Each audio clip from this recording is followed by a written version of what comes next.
మొన్న నీట్ విషయంలో ఎలా అయితే అందరూ కలిసిగట్టుగా పోరాడామో ఇప్పుడిప్పుడే రిజర్వేషన్ రిమూవ్ చేయాలని చెప్పి ఒక మూమెంట్ స్టార్ట్ అయింది.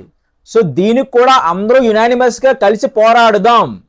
ఎందుకంటే ఈ రిజర్వేషన్ సమస్య నిన్న మొన్నటిది కాదు, ఎన్నో డికేట్స్ నుంచి మన దేశాన్ని పీక్కొని తింటుంది. ఈ రోజు మన దేశం ఇలా అయిపోవడానికి కారణం రిజర్వేషన్ కూడా వన్ ఆఫ్ ది రీజనే. సో దాన్ని మనం ఎంత తొందరగా రిమూవ్ చేస్తే దేశాన్ని కొంచెం మంచి మార్గంలో తీసుకెళ్ళడానికి అవకాశం ఉంటుంది.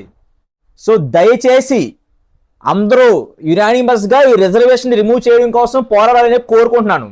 ఇది కొంతమందికి నచ్చకపోవచ్చు, కానీ ఏం చేయలేము. ఎందుకంటే ఆల్రెడీ మన దేశం చాలా అధోగతి పాలనలో వెళ్ళిపోయింది. సో కనీసం ఇప్పుడైనా మనం రియలైజ్ అయ్యి అందరూ కలిసిగట్టుగా పోరాడదాం. ఎందుకంటే ఈ రిజర్వేషన్లో ఎఫెక్ట్ అయినలో నేను కూడా ఒకడిని. నేను ఎప్పటి నుంచో పోరాడతాను రిజర్వేషన్ కోసం, కాకపోతే ఎవరు అంత పెద్దగా సపోర్ట్ చేయలేదు. బట్ ఇప్పుడు మాత్రం కొంచెం మొమెంటం స్టార్ట్ అయింది కాబట్టి దాన్ని ముందు పుషప్ చేసి మనం ముందుకు తీసుకెళ్లాల్సిన బాధ్యత మనకు ఉంది. సో ఖచ్చితంగా అందరూ కలిసి సపోర్ట్ చేయండి. ఇన్ఫాక్ట్ నరేంద్ర మోడీ గారి కానీ ఈ రిజర్వేషన్స్ రిమూవ్ చేస్తే ఆయన కాళ్ళు గడికి నీళ్ళు నెత్తి మీద చల్లుకుంటాను నేను. సీరియస్లీ లైఫ్ లాంగ్ నేను ఇంక బీజేపీకే ఓటేస్తాను ఈ రిజర్వేషన్ సిస్టమ్ కానీ రిమూవ్ చేస్తే. సీరియస్లీ ప్లీజ్ అందరూ కలిసి పోరాడదాం, దయచేసి సపోర్ట్ చేయండి. ఆల్రెడీ మన దేశం ఒకళ్ళ చేతిలో పడి చెత్త కుప్పలా తయారు చేశారు. దాన్ని మంచిగా బాగు చేసుకొని ముందుకు తీసుకెళ్లాల్సిన బాధ్యత మన అందరికి ఉంది. సో ముందు దేశం బాగుపడాలంటే ఈ రిజర్వేషన్ రిమూవ్ చేయాలి. ఎందుకంటే ఈ రిజర్వేషన్ అనేది అసలు యూపీఎస్సీ, సివిల్స్, మెడిసిన్ అన్నింటిలోని పెడితే ఇంకా దేశం ఎలా ఉంటుంది క్వాలిటీగానా? 100 మార్కులు వచ్చిన వాడికి 30 మార్కులు వచ్చిన వాడికి సేమ్ కాలేజీలో సీట్ ఇస్తే ఇంకా న్యాయం ఏం జరుగుతుందని చెప్పి ఆడు కష్టపడి 100 మార్కులు తెచ్చుకొని ఏంటి 35 మార్కులు తెచ్చుకొని అదే కాలేజీలో జాయిన్ అయితే ఇంకా చేంజ్ ఏముంది? ఇంక దేశం ఎలా ముందుకెళ్తుంది?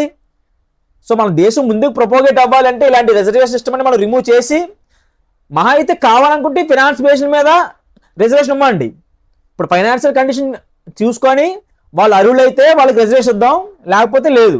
అంతేగాని ఈ క్యాస్ట్ బేస్డ్ రిజర్వేషన్ మాత్రం నిర్మూలించాలని చెప్పి నేను కోరుకుంటున్నాను. ఖచ్చితంగా దీన్ని నేను యునానిమస్ గా సపోర్ట్ చేస్తాను. సరే, ఓవర్ నైట్ రిజర్వేషన్ రిమూవ్ చేయాలంటే ఎవరికైనా సరే కష్టంగా ఉంటుంది. కనీసం దీన్ని ఫేసెస్ వైజ్ అయినా, అంటే ఒక ఫేజ్ లో కొంత, ఇంకో సెకండ్ ఫేజ్ లో కొంచెం, అలా ఫేసెస్ వైజ్ అయినా సరే రిజర్వేషన్ రిమూవ్ చేయాలని చెప్పి నేను కోరుకుంటున్నాను. అంటే నా వైపు నుంచి ఒక సలహా ఎలా అనుకున్నా అంటే, నేను ఇప్పుడు ఒక ఫ్యామిలీలో ఆల్రెడీ రిజర్వేషన్ బేస్ మీద ఒక గవర్నమెంట్ జాబ్ వచ్చింది అనుకోండి. సో ఆటోమేటిక్గా మిగతా వాళ్ళందరూ అనాథులు అని చెప్పాలి రిజర్వేషన్కి.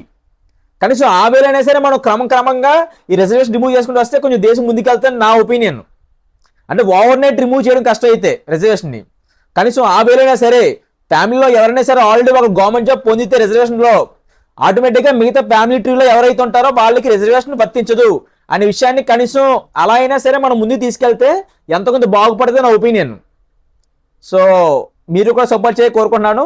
జై హింద్, మేరా భారత్ మహాన్ కి జై.